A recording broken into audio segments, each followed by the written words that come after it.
All right, guys, what's going on? Welcome back to the Everything Goes Well podcast. Today, me and Nick here will be looking at the First Responder Bowl being played at 5:30 p.m. Eastern Time on ESPN Tuesday, December 26th. Texas State 4-point favorites. Gerald Ford Stadium in Dallas, site of this one. For Texas State, this offense, G.J. Kenny arrives and instantly turns them into a phenomenal unit, much better by 15 points per game this season. T.J. Finley, the former Auburn LSU quarterback, he arrives and they put him to work. 6'7", 255, 3,200 passing yards, 24 touchdowns, 68% completion rating. 5 rushing touchdowns as well, with some of that size being utilized. This is a guy that was putting up 300 yards very often this year, Nick, including 3 out of the last 4 games. Got hurt against Coastal Carolina, was unable to be a factor in that one. This is a quarterback that has come a long way, because he was not a very talented passer one bit when he was at the SEC. He's got guys like Joey Hobart, 71 grabs, 847 and 8 scores. And then Ashton Hawkins, another player with 50-plus receptions and 800-plus yards. And Nicole Wilson, a nice 61 receptions for nearly 700 yards and another 8 touchdowns. This is a good trio of pass catchers here for Finley, who's really elevated his career here down in Texas State. This is a team that's been taken over by a first-year head coach. They hit the portal hard. Basically, their entire offense is from the portal, except for Hawkins, who returned from last year. Finley jumps in. I didn't think he was that bad at Auburn. He got ran out of town. Struggled with injuries. Didn't play great during his time on the Plains. Of course, played in that famous 4 overtime game against Alabama where he nearly beat Alabama. Now he comes over to Texas State here, has a pretty solid year, a pretty strong year by all metrics. 68% comp rate, 3,200 yards passing, 24 touchdowns, 8 picks. Good on the ground as well. I like what I've seen of Finley. Finley's a great leader for this team, a good veteran in the locker room, 5 rushing touchdowns as well.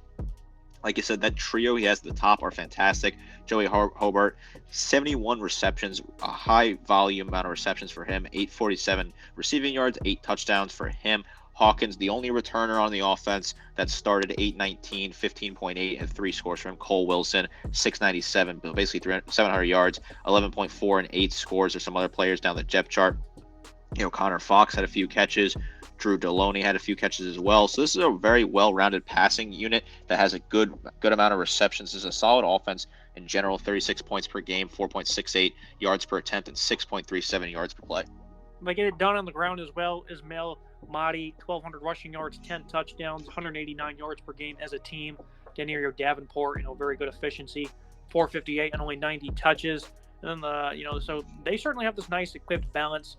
Offensive line, Jimmy Ebiagbo at, right tackle, giving up 6 sacks this season. Caleb Johnson at center has allowed 4. Trent Scott at left tackle, another 4. So this offensive line, they play a lot of, reps, but they certainly give up some interesting penetration. So looking at the Rice offense, big time year for them, 30.3 points per game. A lot of this was done under, the guidance of JT Daniels, who was retired from football. A.G. Padgett, he's been given the ball the last 3 games. And it's been solid, 636 yards, 7 touchdowns this year to 3 picks. And, his best game came, probably against FAU, where he put up 255 and 3 scores. He's been completing over 60% each start, so he certainly doesn't seem all that panicked.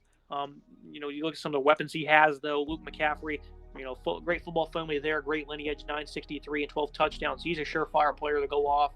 Bowden Groen at tight end, 37 for 376. And then Dean Condor's a running back, 42 receptions for less than 400 yards. Outside of McCaffrey, Nick, they like to spread it out a good bit, but they don't really have anyone that's all that impressive. A lot of young players here, plenty of freshmen to catch the ball. What are your expectations for this passing attack with Daniels no longer in the picture? It's a shame what happened to JT Daniels. His career ends due to concussions. He retires early. He bounced around a lot, but he was really in a solid form at Rice. Nearly 2,500 yards passing, 21 touchdowns, 7 picks before his career ended.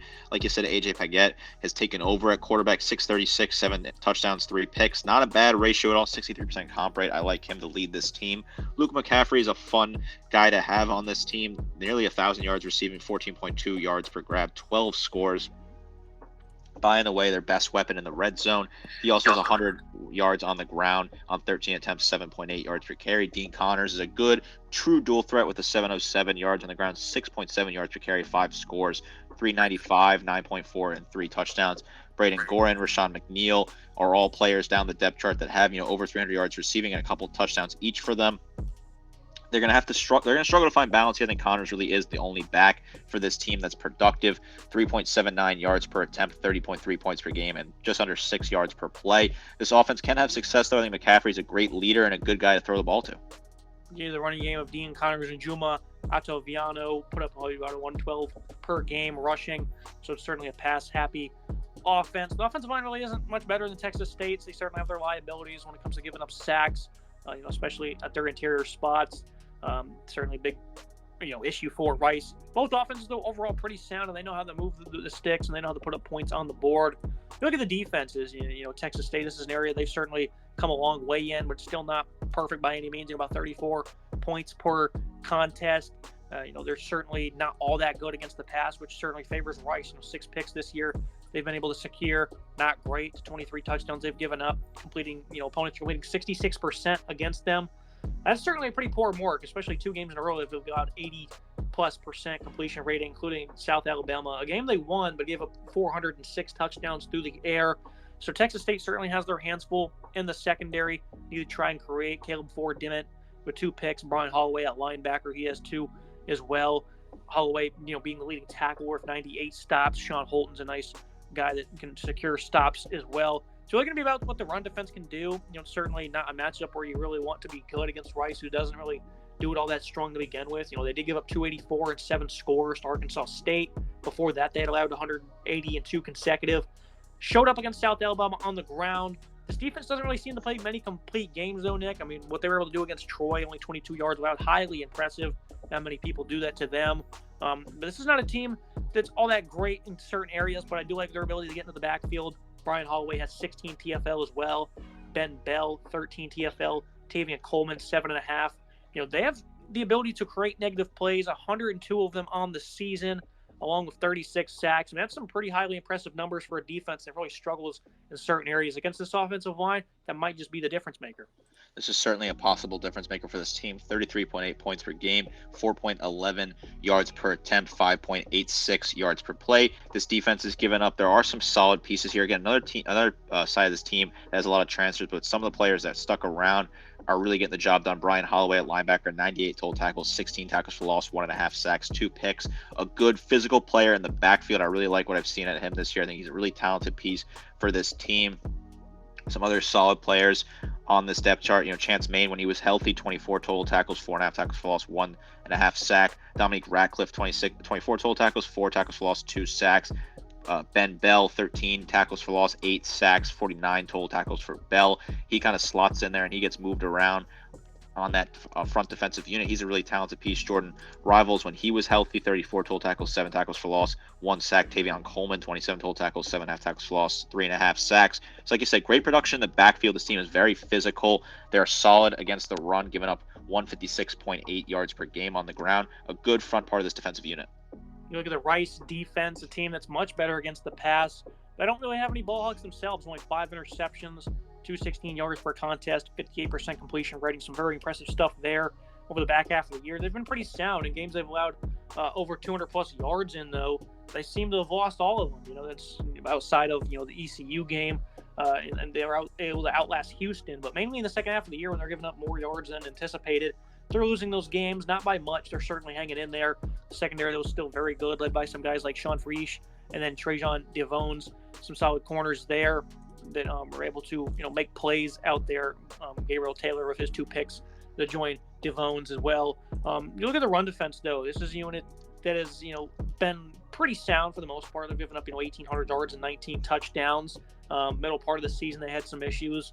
But it never really seemed like a liability in some of these games they were able to win. They were able to really show up on the ground. The big disparity here is they don't create as many negative plays. Coleman Coco, 7.5 tackles for loss. Josh Piercy from his outside linebacking spot with 7. Braylon Carroll, another 6. They've been able to showcase some nice playmaking from a variety of different players this year. Play Wyatt leading the team with 76 tackles. Myron Morrison with 71. I think that's going to be a problem here, Nick. Not being able to create negative plays against this offense could really doom you as well. Rice, I think they're comfortable in a shootout. They certainly don't want to be in one. So this defense is going to have to step up and make some plays, which is going to be hard considering they don't force many turnovers at all. This team struggles with the turnovers. Like I said, 5 interceptions and 17 passing touchdowns given up, 26.7 points per game, 4.17 yards per attempt on the ground, and 5.61 yards per play. There are some solid players. Gabe Taylor's a good leader in that back end. The defense, 58 total tackles, 2 interceptions, 8 pass breakups for him, 2 picks for Trayshawn Devons. 10 pass breakups, 37 total tackles. Play Wyatt, 76 total tackles, 3 tackles for loss, 6 pass breakups. Ryan Morrison, 71 total tackles, 2.5 tackles for loss, 1 sack.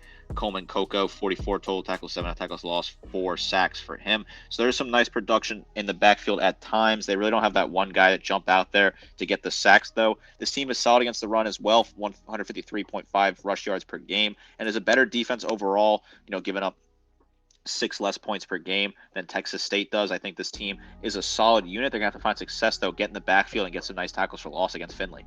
One of the final thoughts in the prediction for Texas State. You want to pressure that young quarterback and showcase your balance on offense.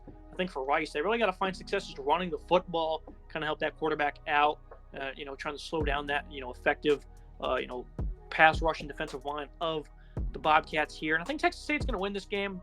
Plenty of points, 45-34. I just don't think Rice will quite have enough firepower, especially with this quarterback, to win this game. In Texas State, with their ability to create those negative plays, I think they'll do it more often than not, especially in key situations. It's going to give them a few more possessions, plenty of ones that won't result in points for Rice. So I think this is going to be a good game, though. I think it's going to be very exciting. Plenty of points on the line here. You're going with the Owls, Nick.